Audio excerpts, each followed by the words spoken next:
এখন তারেক রহমানের সঙ্গে রাষ্ট্রপতি শাহাবুদ্দিন চুপ্পুর গলায় গলায় খাতির থাকলেও এককালে এই চুপ্পুই খালেদা জিয়াকে দুচোখে সহ্য করতে পারতেন না। শুধু বেগম খালেদা জিয়া নয়, জিয়া পরিবারের বহু সদস্য সহ তারেক রহমানের শাশুড়িকেও একসময় রীতিমতো হেনস্থা করে ছেড়েছিলেন শাহাবুদ্দিন চুপ্পু। একসময় যে চুপ্পুর ভয়ে সবাই তটস্থ থাকত, আজ সেই ব্যক্তি কিভাবে নিজের গদি বাঁচাতে পুরনো শত্রুদের কাছেই মাথা নত করেছে, সেই অজানা কাহিনী আজ আমাদের প্রতিবেদনে ফাঁস হতে যাচ্ছে। একই সঙ্গে উঠে আসবে কিভাবে ভীষণ চতুর এক চাল চেলে তাকে দিয়ে নিজেদের রাজনৈতিক ফায়দা হাসিল করে নিয়েছে তারেক রহমানের দল। পেছনের দিকের পাতাগুলো উল্টালে দেখা যায় এই মানুষটি একসময় ক্ষমতার জোরে কতটা ভয়ঙ্কর রূপ ধারণ করেছিলেন। 2011 সাল থেকে শুরু করে 2016 সাল পর্যন্ত তিনি দুর্নীতি দমন কমিশন বা দুদকের অনেক বড় একটি চেয়ারে বসেছিলেন। সেখানে বসে তার প্রধান কাজই যেন ছিল শুধু একটা নির্দিষ্ট দলের মানুষদের খুঁজে খুঁজে বের করে চরম অপমান করা। আর সেই নির্দিষ্ট দলটি ছিল বেগম খালেদা জিয়ার দল, অর্থাৎ বিএনপি। বিরোধী দলের নেতাদের শায়েস্তা করা ছাড়া তার যেন আর কোনো কাজই ছিল না। সে সময় তিনি ভাবতেন তার দলের ক্ষমতা বোধহয় আর কোনোদিন শেষ হবে না, তাই তিনি ধরাকে সরা জ্ঞান করতেন।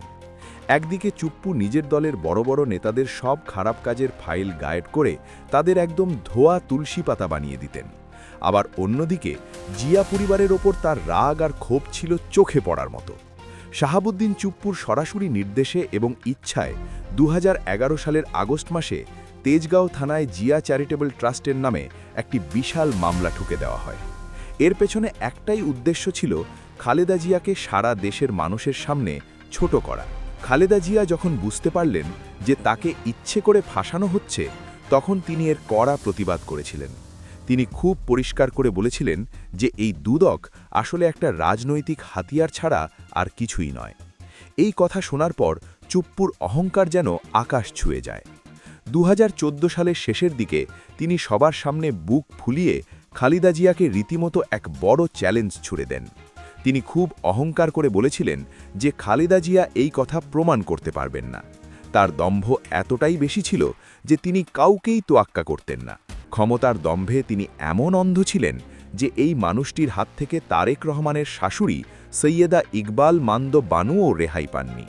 সম্পদের হিসেব না দেওয়ার একটি পুরনো মামলায় ওই বয়স্ক নারী অর্থাৎ তারেক রহমানের শাশুড়ি যখন একটু সময় চেয়েছিলেন, তখন চুপ্পু ভয়ানক নিষ্ঠুরতার পরিচয় দেন। তিনি পরিষ্কার জানিয়ে দেন যে এই মামলা কোনোভাবেই পেছানো হবে না। একজন বয়স্ক মানুষকে বয়সের সম্মানটুকুও তিনি দেননি, উল্টো আইনের ভয় দেখিয়ে তাকে মানসিকভাবে নির্যাতন করেছিলেন। ক্ষমতার অহংকারে অন্ধ হয়ে জিয়া পরিবারকে একের পর এক হয়রানি করে রীতিমতো নাকানি চুবানি খাইয়েছিলেন চুপ্পু। সেই সময় তার এমন দাপট ছিল যে বিরোধীরা সবসময় এক অজানা আতঙ্কে ভুগত। তার একমাত্র লক্ষ্যই ছিল পুরনো দুশ্মনী মিটিয়ে বিরোধীদের একেবারে মাটির সাথে মিশিয়ে দেওয়া। কিন্তু মানুষের সময় সবসময় এক থাকে না, কালের চক্রে ক্ষমতার চাকাও ঘোরে। 2023 সালে শেখ হাসিনা যখন তাকে কোনো ভোট ছাড়াই একদম বিনা নোটিশে দেশের সবচেয়ে বড় চেয়ারে বসিয়ে দিলেন, তখন সবাই অবাক হয়েছিল। আসলে শেখ হাসিনার দরকার ছিল এমন একজন মানুষ যে তার সব কথা অন্ধের মতো শুনবে। কিন্তু 2024 সালের আগস্ট মাসে যখন দেশের ছাত্র জনতার রাস্তায় নেমে এলো, তখন পুরো হিসেব বদলে যায়। প্রবল এক গণ আন্দোলনের মুখে শেখ হাসিনা যখন দেশ ছেড়ে পালিয়ে গেলেন, তখন দেশের চেহারা পুরোপুরি পাল্টে যায়। সেই সাথে এই চুপ্পুর আসল রূপও ধীরে ধীরে দেশের সব মানুষের সামনে পরিষ্কার হতে শুরু করে। 5ই আগস্ট যখন শেখ হাসিনা পালালেন, তখন চুপ্পু নিজে টেলিভিশনের পর্দায় এসে সারা দেশের মানুষকে বলেছিলেন যে শেখ হাসিনা তার কাছে পদত্যাগপত্র জমা দিয়ে গেছেন। দেশের মানুষ কিন্তু তার কথা বিশ্বাস করেছিল।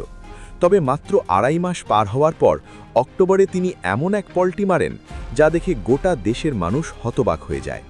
একটি পত্রিকার সাথে কথা বলার সময় তিনি একদম নির্লজ্জের মতো বলে বসেন যে তার কাছে শেখ হাসিনার পদত্যাগের কোনো কাগজ নেই। এই ডাহা মিথ্যে কথা আর এমন জঘন্য ভণ্ডামি মুহূর্তের মধ্যে পুরো দেশে যেন আগুন জ্বালিয়ে দেয়। মানুষ বুঝতে পারে ভেতরে ভেতরে বড় কোনো ষড়যন্ত্র চলছে। সেই সময়কার আইন উপদেষ্টা আসিফ নজরুল তখন এই চুপ্পুর মুখোশধারী রূপ সবার সামনে টেনে হিঁচড়ে বের করে আনেন। তিনি খুব কড়া ভাষায় বলে দেন যে রাষ্ট্রপতির এই কাজ সরাসরি দেশের সাথে বেইমানি।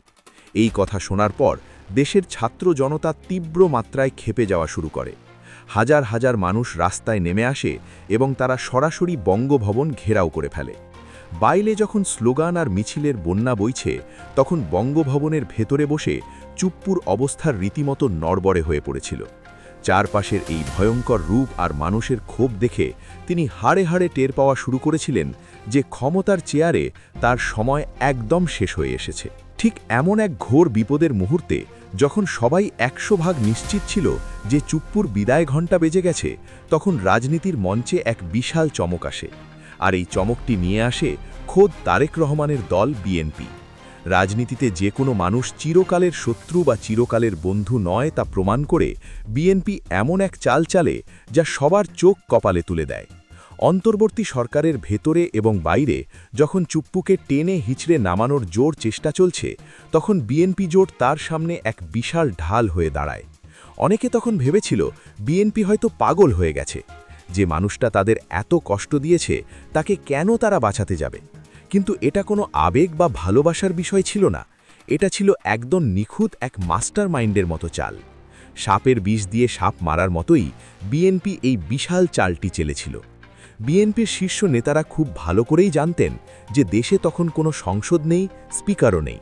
এই অবস্থায় যদি রাষ্ট্রপতিকেও সরিয়ে দেওয়া হয়, তাহলে দেশের আইনে এক বিশাল ফাঁকা জায়গা তৈরি হবে। আর এই ফাঁকা জায়গার সুযোগ নিয়ে অন্তর্বর্তী সরকার রাষ্ট্র মেরামত বা দেশের সংস্কার করার কথা বলে নিজেদের ক্ষমতায় থাকার মেয়াদ অনির্দিষ্টকালের জন্য বাড়িয়ে নিতে পারে। আর এমনটা হলে দেশের জাতীয় নির্বাচন এক বিশাল অনিশ্চয়তার অন্ধকারে পড়ে যাবে। অন্তর্বর্তী সরকারের এই সম্ভাব্য গোপন ফাঁদ এড়াতেই বিএনপি ভীষণ চতুর এক সিদ্ধান্ত গ্রহণ করে।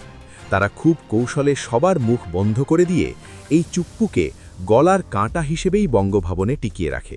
কারণ তাদের একটাই টার্গেট ছিল, যেভাবেই হোক দেশের আইন ঠিক রেখে যত দ্রুত সম্ভব একটা নির্বাচন আদায় করে নেওয়া।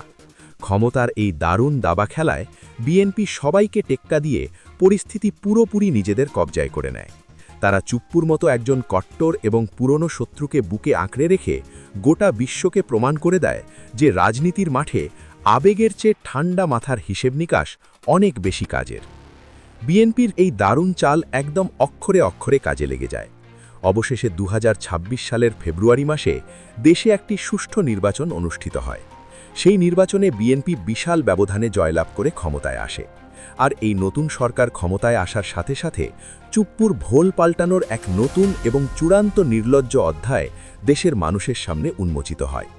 যে মানুষটি একসময় জিয়া পরিবারকে একদম পাত্তা দিত না এবং তাদের ধ্বংস করার জন্য সারাক্ষণ মেতে থাকত, সেই চুপ্পুরই এখন তারেক রহমানের প্রশংসায় একেবারে পঞ্চমুখ। বিভিন্ন জায়গায় কথা বলার সময় তিনি এখন নির্লজ্জের মতো বলেন যে তারেক রহমানের মধ্যে অনেক বড় মাপের নেতার গুণাবলী লুকিয়ে রয়েছে। চুপ্পু এখন হাসি মুখে সবার সামনে বলেন যে তারেক রহমানের শরীরে নাকি মুক্তিযোদ্ধার রক্ত বইছে, তাই তিনি দেশের জন্য অনেক ভালো কিছু করবেন।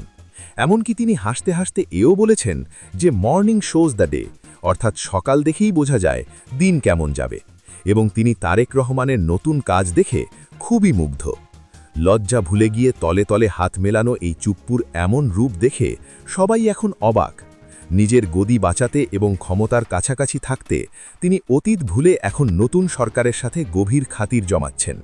তিনি এখন কথায় কথায় বিশ্বাস করেন যে তারেক রহমান দেশকে অনেক সামনে এগিয়ে নেবেন। ক্ষমতার পট পরিবর্তনের সাথে সাথে একজন মানুষের এমন নির্লজ্জভাবে ভোল পাল্টানো সত্যি অবাক করার মতো বিষয়। সমালোচকরা বলছেন, রাজনীতিতে নিজের স্বার্থের কাছে অতীত যে কত তুচ্ছ তা শাহাবুদ্দিন চুপ্পুর এই বিশাল ভণ্ডামি দেখলেই খুব সহজে বোঝা যায়। নিজের চেয়ার টিকিয়ে রাখার জন্য মানুষ যে কত নিচে নামতে পারে, এই পুরো ঘটনাটি তার এক জ্বলন্ত উদাহরণ হয়ে থাকবে।